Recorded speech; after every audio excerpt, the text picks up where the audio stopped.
It's Monday, September 25th, 2017. I'm your host, Sarah Beal. Thank you for joining us. We have a great show in store for you today. We'll start things off with Erin Eastman. She is the Career Readiness Counselor at Barnstable High School, and she's going to tell us about the internship program at Barnstable High School. We'll also check in with Cape Cod Community College Communications Director Michael Gross. He's going to talk to us about what the college does in case of inclement weather.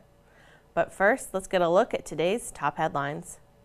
The town of Barnstable is pleased to announce artist Melissa Morris as the new Studio 46 artist in resident at 46 Pearl Street in Hyannis on the Hyannis High Arts campus.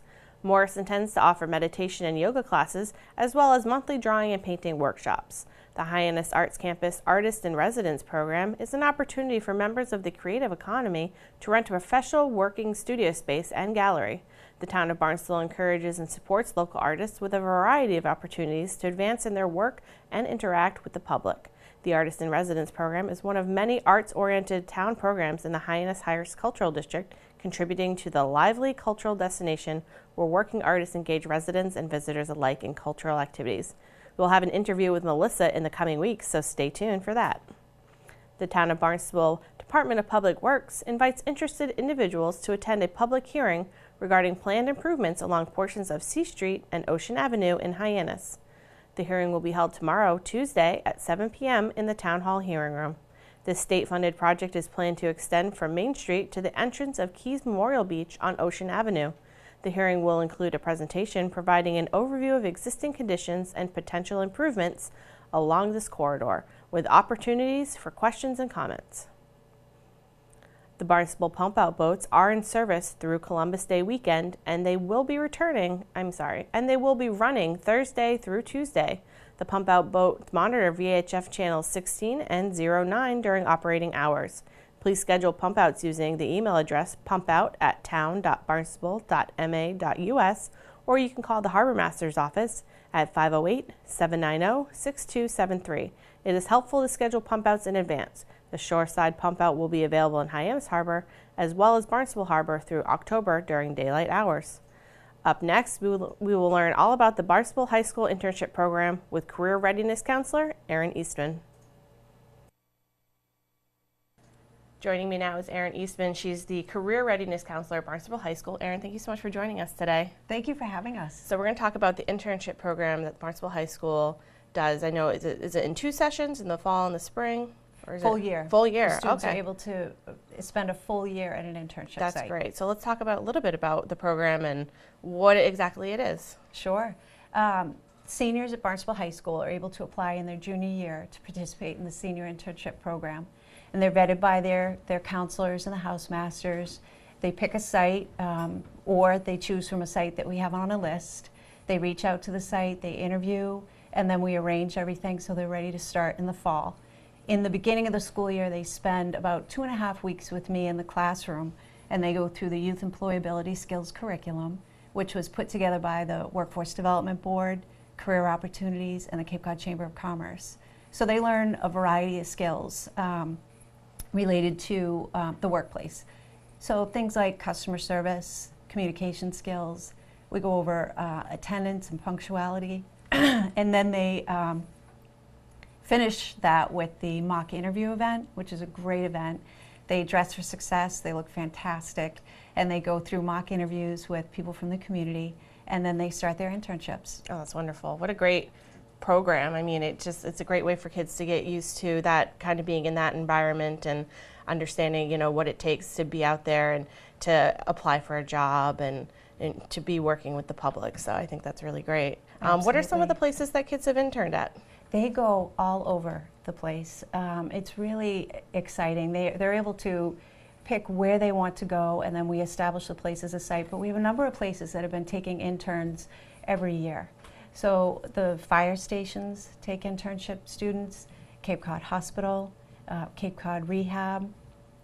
The Cape Wildlife Center gives a real hands-on experience to the students.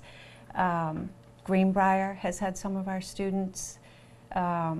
Cape Cod Chamber of Commerce, the YMCA, Wow. Shepley Wood Products. So like a wide variety, of interests and things, that the kids might be interested in or learning more about. Absolutely. Now, do they pick things based on, what they might be interested in as a career later, or maybe just, something they just might have a general interest in, or? It's a little bit of both. Yeah. Some students are focused. They know what they want to do, and they want to go experience it. They want to try it out to confirm that that's really what they want to do. Mm-hmm. Other students are more exploratory. They just want to try something out and see if they like it. So they go in with an open mind, and if it's not really what they were looking for, sometimes we have occasionally had students change sites so they could try something different.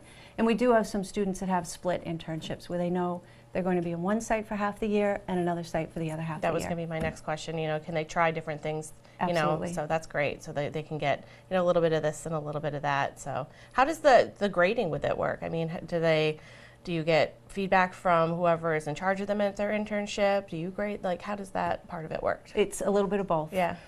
So every week they have a weekly focus question. They go into their internship site on Monday with the question in mind, and they answer it on Friday.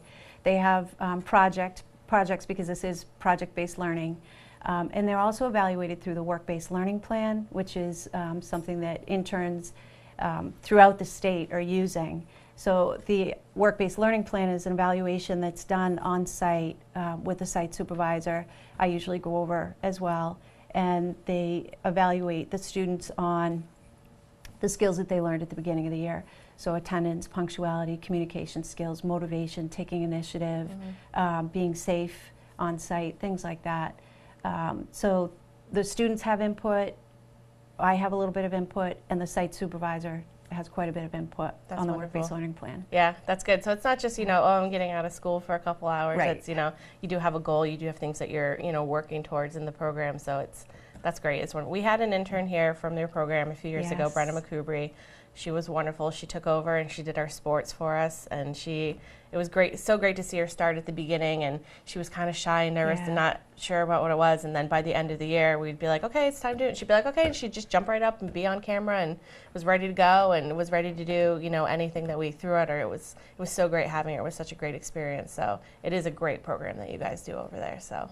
It is. Yeah. The students love it. Okay. And if there's any businesses or organizations out there that are interested in maybe, getting their business or organization on your list, the best way they can reach you is by calling Erin at 508-790-6445.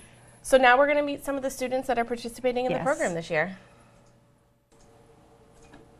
I'm joined by two of the students participating in this year's internship program. We have Mackenzie and Erin. Thank you so much for joining us. Yeah, our pleasure.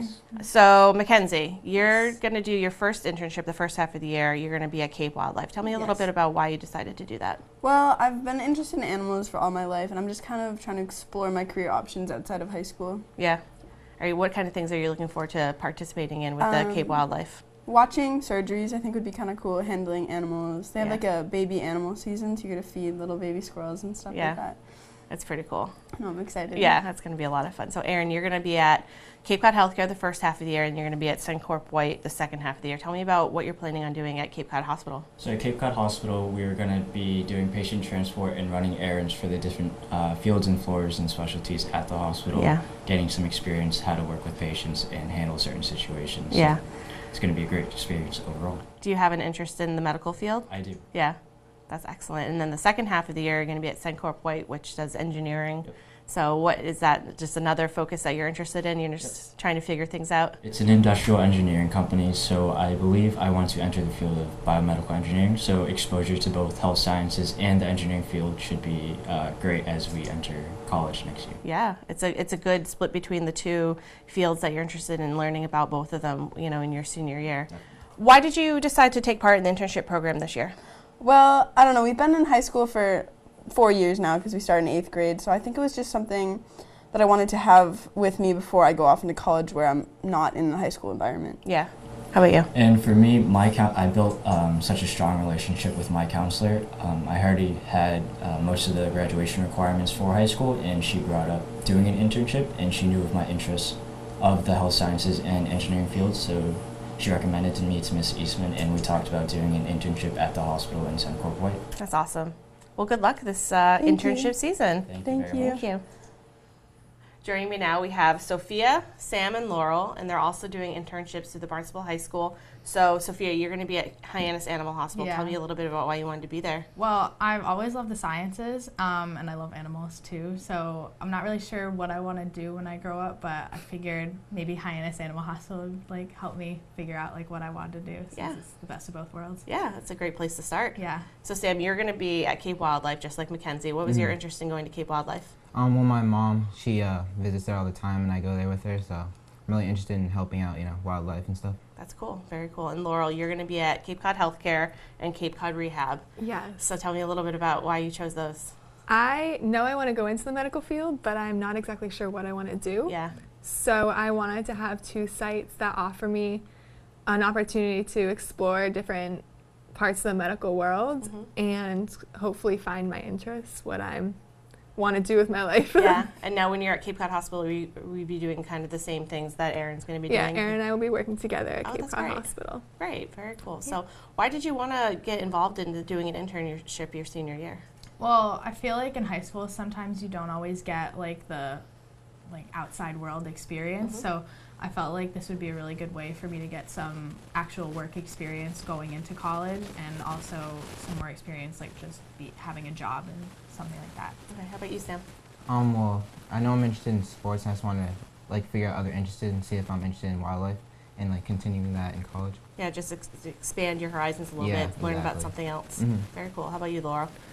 I have had friends who did it in the past and absolutely loved it, and they're like, Laurel, when you are a senior, you need to do an internship. Yeah.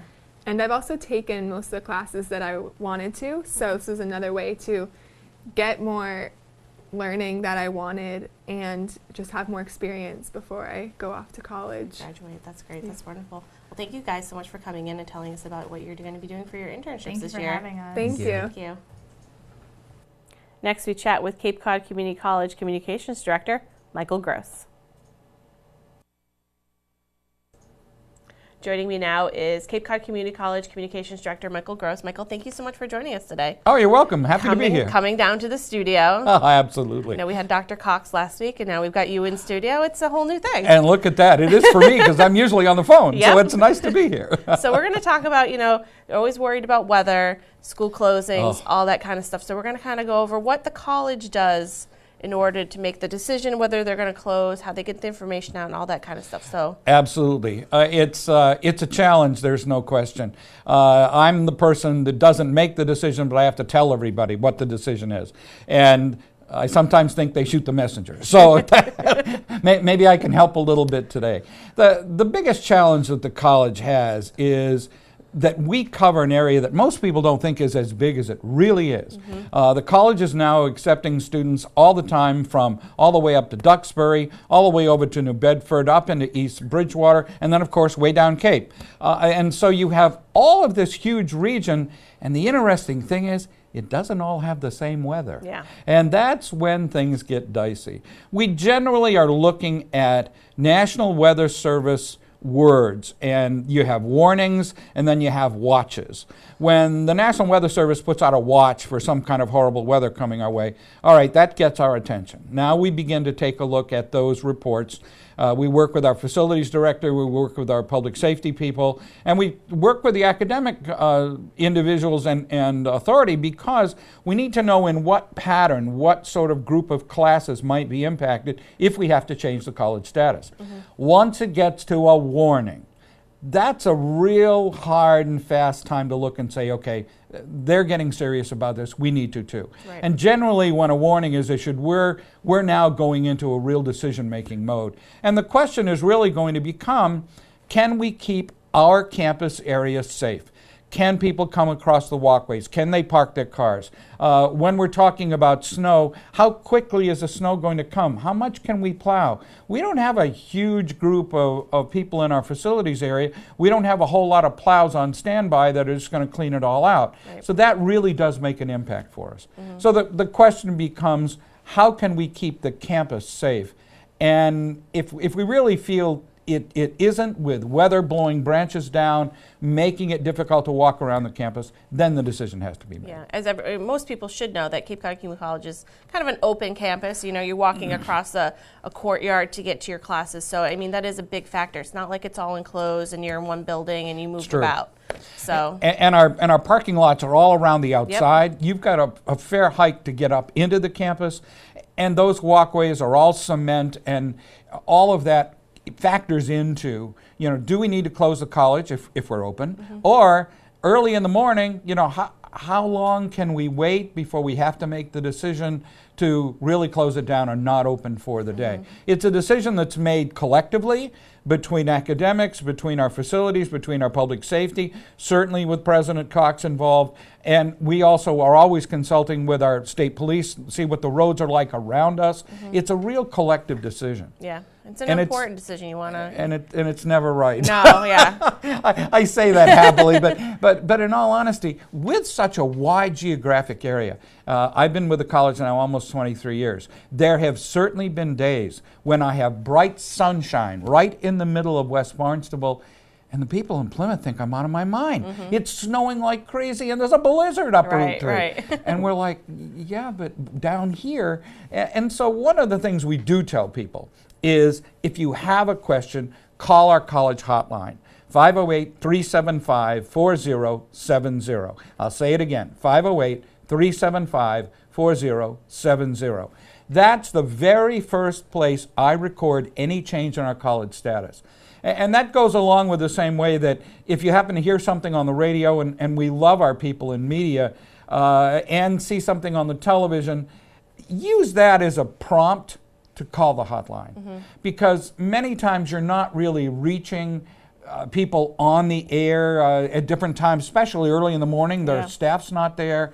So what you may see or hear is close to right, but not quite right. So use the college's hotline and do check on it. It's really important. Yeah, that's a great tool, and all the students and the faculty should, you know, save that number in their phone. So, you know, when they wake up and it's, you know, a hurricane outside or it's a snowstorm outside, they can go, okay, well, let me call the number, see what Michael has to say. Absolutely. Now clearly, we're going to post any changes on our website. We do have an internal college alert system that if you're a student or staff, you can sign into. It's not for the public, but at least it handles that group. We use Twitter. We use Facebook. I think I sit, when that word goes out, at my computer for hours, saying all the different ways of trying to alert people. And even then, I still get an email that goes, well, what happened? You know, you can't seem to reach everyone.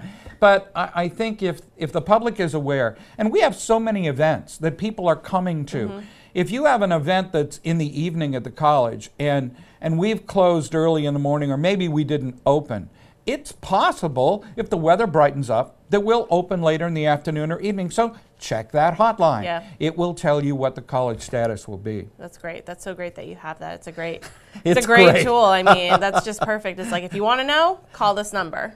So there you go. It really is. You know, one of the things that we do, trying to think about, is we know we have people who have children in school, and many times people think that we're operating under the K-12 sort of schedule. But we're not dealing with buses. We're dealing with people from all over, some with children in school, some not. Some coming from islands, as we were talking before. So that we have to make a decision that as best we can covers everything and everybody, which is nigh on to impossible. But when we do that, most importantly, your own personal safety is truly the most important thing. Make the decision that is best for you. You know, if that sun is shining in West Barnstable and you got to drive through a storm to get to it, maybe you want to make a decision not to do that. All of our students are connected with their faculty, with faculty groups, emailing back and forth. We try to stay connected to them. If you have an event that you're coming to, make that decision that's best for you. We can try to make a general decision for everyone, but all decisions don't fit everyone. So be safe. That's the one thing that we emphasize with our students and faculty. If we've made the decision that's wrong for you, then make the right one for you. That's the best way. I mean, you're not, like you said, you're gonna make the decision, and it could be the wrong decision at the time, and you never know. But you know, like you said, do what's safe for you. I think that's important for people to remember. I mean, if you're uncomfortable going out in the storm, obviously don't go out in the storm. It sounds too simple, I realize, but the hotline really does give you some help. We'll send emails out. It'll be up on our homepage as much as we can get to it. But again, when power may be out in other parts of the region, our ability to get to our website and update it may not be right. Right. 99 times out of 100, that phone still works. Yeah. And so the hotline is a good way to do it. I think that if the public can understand that we really are trying to think about the totality of the region, we're trying to think about the safety of you getting there, but also, most importantly, you being safe while you're there. Safe on the campus is our #1 priority, because we know people struggle to schedule their classes, to get their life wrapped around what they're trying to take. Our goal is to keep us open, because so many people have changed their lives to come to the college. Yeah. However, it's never exactly right. So just check on it and check that hotline. Great. Well, thank you so much, Michael, for coming in and giving us all this great information about what the Cape Cod Community College does in case of a weather emergency. Well, we give it our best shot. Yeah, You're welcome. that's Call the awesome. hotline, Yes. 508-375-4070. Great. Thank you so much. My guest today is Michael Gross. He's the Communications Director from Cape Cod Community College. Are you an artist looking for a unique experience to work in nature? The House at the Halfway Point might be just what you are looking for. Local artists have the chance to unplug and spend some time on Sandy Neck Beach. The town of Barnstable and the Cape Cod Art Association are offering day excursions to the House at the Halfway Point on Sandy Neck Beach. The house was donated to the town of Barnstable in the 70s for educational purposes. Now we rehabbed the structure, and now we're using it for nonprofit groups to come out here and use it as a base for either educational purposes. Certainly environmental education is a really great use of it. And then these artist groups have been coming out for a number of years now. So it's sort of morphed into, I think it's always maintained the use requirement when it was initially given to the town. It's always had a really productive and constructive use. It's just sort of morphed into this new place, and it's beautiful. It's wonderful. People love it coming out here. I hear about it for years and years after they come out and enjoy this place. I was just talking to someone earlier, and they were saying their photographs aren't even capturing what it is that we're looking at. The colors just are amazing to stand here. And I always find that when I paint on location, when I'm working on the painting, I'm trying to bring in what I'm actually feeling and seeing. So it's not necessarily to capture it as a photographic image, but to be able to put a little bit of myself into it. And I think if you're standing in the location as opposed to looking at a photograph, you're just one step closer to it. It's just, it's a wonderful feeling. You can learn more and download an application by visiting artsbarnstable.com or contacting Arts and Culture Coordinator Melissa Hirsch. Excursions are scheduled in May, September, and October of this year.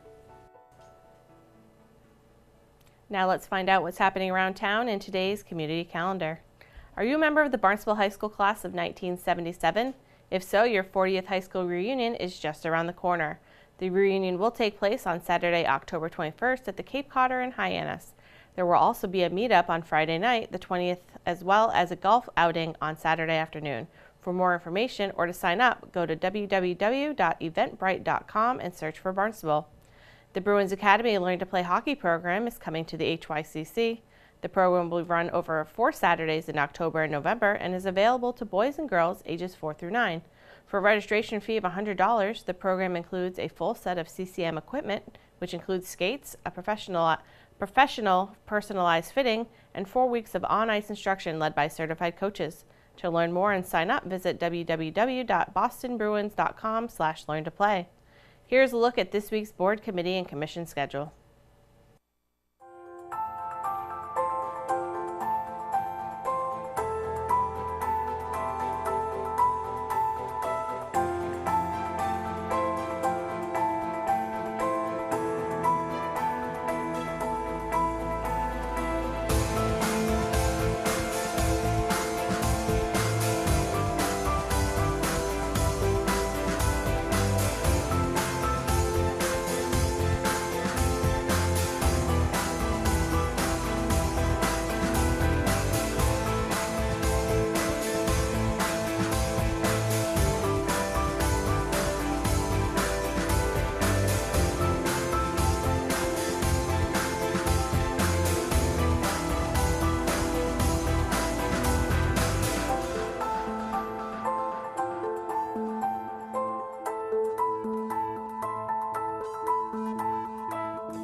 Thank you for joining us today. We'll be back tomorrow with another great show for you. For Barnstable Today, I'm Sarah Beal.